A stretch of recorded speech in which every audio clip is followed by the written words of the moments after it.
안녕하십니까. 미국에 살고 있는 40대 아저씨입니다. 제가 채널을 시작하고 저 이혼에 관해서 먼저 얘기를 하고 이제 제 베트남 국제 결혼으로 이렇게 쭉 가려고 했었는데 첫 번째 영상이다 보니까 채널을 열고 그 이혼 관해서 좀 관심이 굉장히 많으시더라고요. 그래서 관심이 많으신 데다가 질문을 몇 가지 하신 게 있어가지고 뭐 몇 가지 한번 좀 얘기를 해보도록 하겠습니다. 어떤 분이 여쭤보셨어요. 국제 결혼에서 뭐라고 해야 될까? 이렇게 부부 관계가 얼마나 중요하냐. 부부 관계에 대해서도 좀 말씀을 해달라 요게 있었고, 그리고 두 번째는 미국 사람이랑 이혼할 때 다 털렸나요? 요런 말씀을 하신 분이 계세요. 그래서 그 부분에 대해서 살짝 얘기를 해보고 싶습니다. 먼저 부부 관계에 대해서 좀 얘기를 해보죠.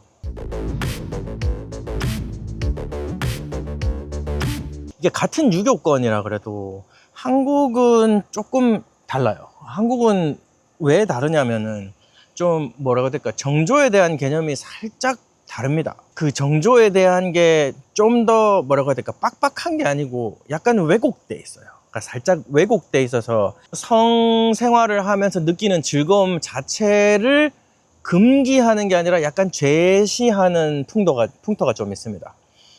약간 그런 게 있다는 점을 가지고 먼저 말씀을 드릴 텐데, 제 영상을 보시고 제가 하는 말을 자꾸 일반화라고 말씀하시는 분들이 있어요. 사실 일반화가 아니죠. 그냥 제 의견입니다. 제 의견이고, 저는 또 전문가도 아니죠. 뭐 이혼도 제가 100번 1000번 해본 것도 아니고 한 번밖에 안 해봤고요. 그리고 미국 사람들도 아무튼 그렇습니다. 그러니까 너무 딴지 거는 것도 괜찮아요. 그런 악플도 전부 다 이렇게 큰 양분이 되기 때문에. 그래서 아무튼 일반화하는 건 아니고요. 제 생각을 얘기하고 싶고요. 그리고 정조에 관해서도 한국 분들이 쾌락 자체에 대해서 좀 죄의식을 가지는 것도 일부일 수도 있고요. 더 많으신 분들이 그 즐거움을 굉장히 존중하는 사람일 수도 있어요. 그래서 제 개인적으로 느낀 거는 뭐냐면, 한국은 대부분 그렇더라. 그래서 이제 결혼을 하고 이제 섹스리스라고 하죠. 그렇게 부부가 자연스럽게 되는 것도 여자 쪽에서만이 아니라 남자 쪽에서도 그런 그 정조 개념이 약간 적용되지 않느냐, 이렇게 생각을 해요. 그 행위 자체의 즐거움을 느끼는데 좀 한계가 있어요. 특히 여성분들 같은 경우는 사실 마인드가 확 오픈이 되질 않으면은 그 즐거움을 느낄 수가 없거든요, 사실.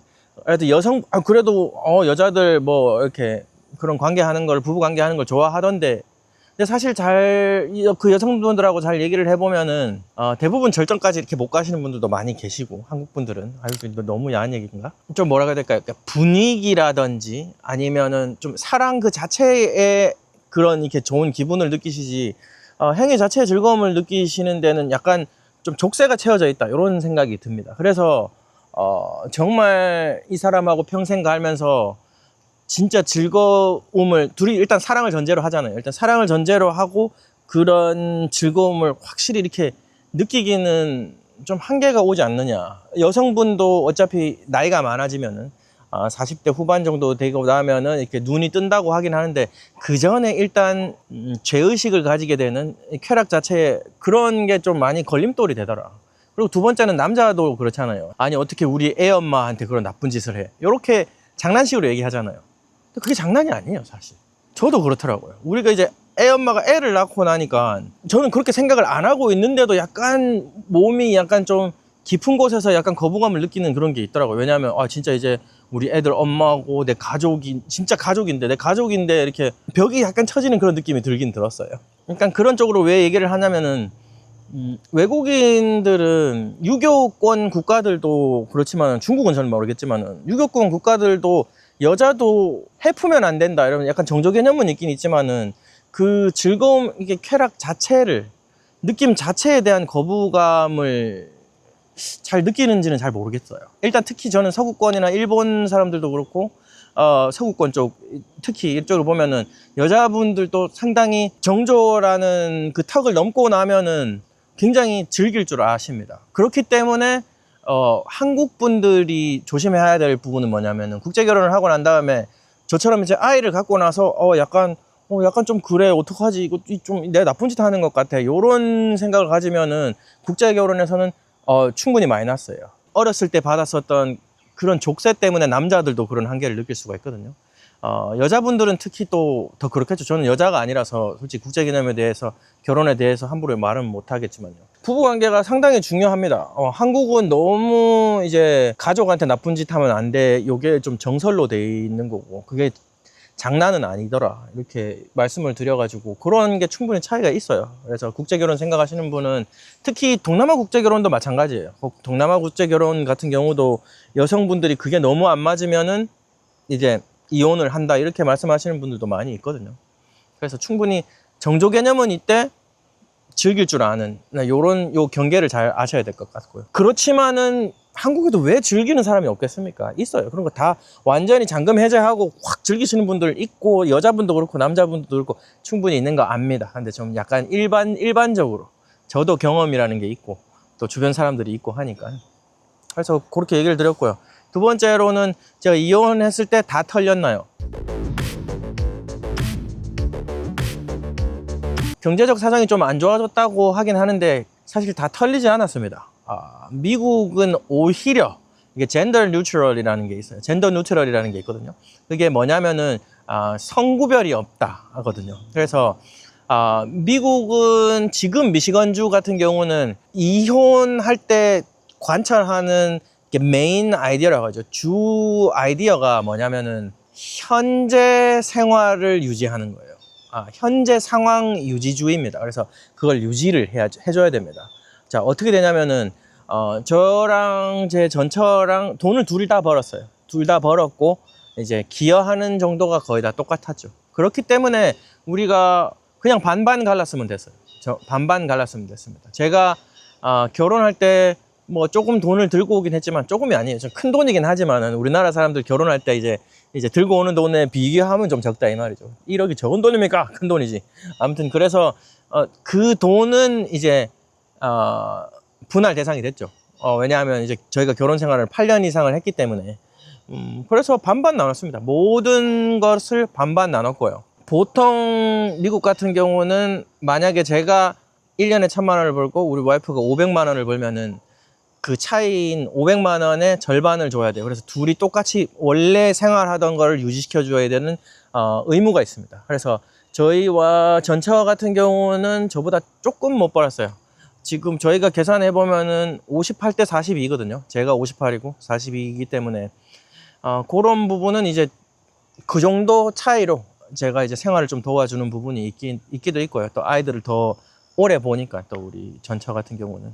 하지만 이제 여성분이랑 월급 차이가 많이 나는 경우, 아니면 반대로 여자가 돈을 많이 벌고 남자가 돈을 적게 버는, 엄청 적게 번다, 이런 경우는 사실 미국도 잘 없습니다. 뭐 남녀 평등, 뭐 자시고 뭐 이런저런 말을 해도 미국도 사실 여자가 돈을 훨씬 많이 버는 케이스가 많이 없어요.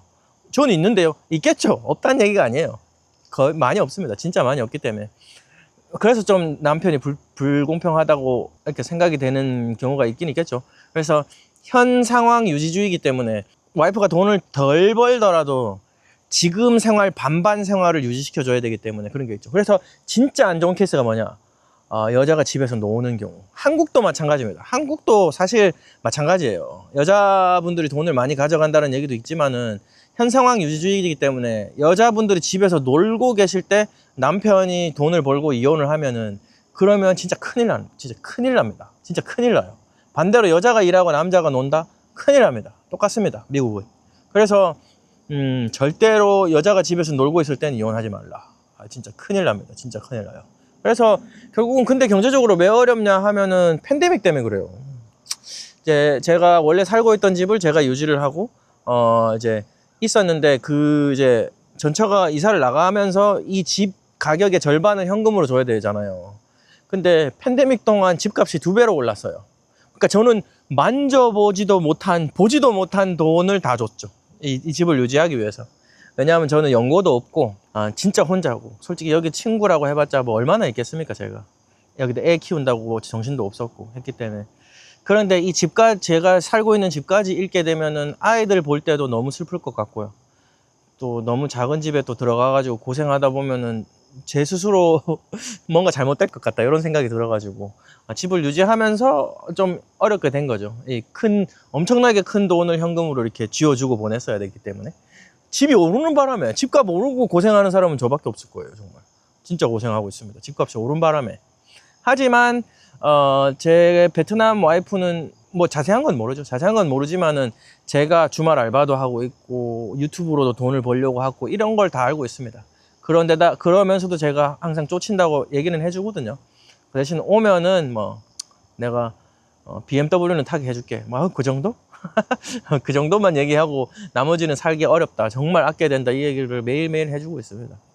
그래서 오늘은 국제 결혼할 때 부부 관계에 대해서 얘기를 해봤고요. 그리고 또 제가 결혼하면서 다 털렸나요? 또 뭐 이혼하면서 다 털렸나요? 해서 양육권 같은 경우도 한국은 그렇잖아요. 한국 같은 경우는 왜 힘드냐? 아직도 그 일을 하면서 아이를 보기가 굉장히 어려워요. 한국 같은 경우는 남편이 뭐 보통 뭐 우리가 이제 공장에 다닌다 그래도 제 시간 애들 학교 끝날 때 맞춰갖고 애들을 케어해 줄 수 있을 만큼의 안 되잖아요. 그러니까 양육권 같은 경우는 일하는 사람보다 일 안 하는 사람한테 넘어가는 경우가 굉장히 많죠. 어쩔 수 없어요. 그거는 어쩔 수 없어요. 왜냐면 일하면서 한국에서는 애들을 볼 수가 없기 때문에. 근데 미국은 그렇지 않습니다. 그렇지 않기 때문에 양육권 같은 경우는 제가 반반을 요구했다가 약간 좀 조정된 케이스죠. 그래서 애들을 열심히 잘 보고 있습니다. 그래서 양육권도 여자 손을 절대 들어주지 않습니다. 여기는. 그래서 뭐든지 현상주의지 이제 젠더 뉴트럴이라 그래서 무성별주의가 있습니다. 무성별주의가 있어가지고 생각보다 많이 털리진 않는다. 여자 손을 많이 들어주는데 약간 뭐 감성적인 부분에서는 여자 손을 들어줄 수도 있겠죠. 만약에 뭐 우리 아빠는 애들을 볼 줄 하나도 몰라요. 나는 잘 봅니다. 요렇게 얘기해가지고 양육권을 더 갖고 오려고 하는 케이스에는 들어줄 수도 있겠죠. 왜냐면 미국 사람들이 뭐 선진국이라 그래갖고 남자가 집안일을 많이 도와주냐? 오산입니다. 제가 주변에 봤을 때도 아직 애들 똥기저귀를 안 가는 남자들 천지입니다. 천지 빽깔입니다. 진짜. 한국은 그래도 그런 걸 도와주죠. 미국은 그런 것도 안 도와주는 집이 천지예요. 천지. 아무튼 그렇습니다. 어떻게 하다 보니까 말이 길게 됐었는데 요거는 그냥 저희 댓글에 대한 답글로 해가지고 얘기를 나눠봤습니다. 그래서 오늘 여기까지 하도록 하고요. 다음 시간에 또 뵙도록 하겠습니다. 감사합니다. 빠이.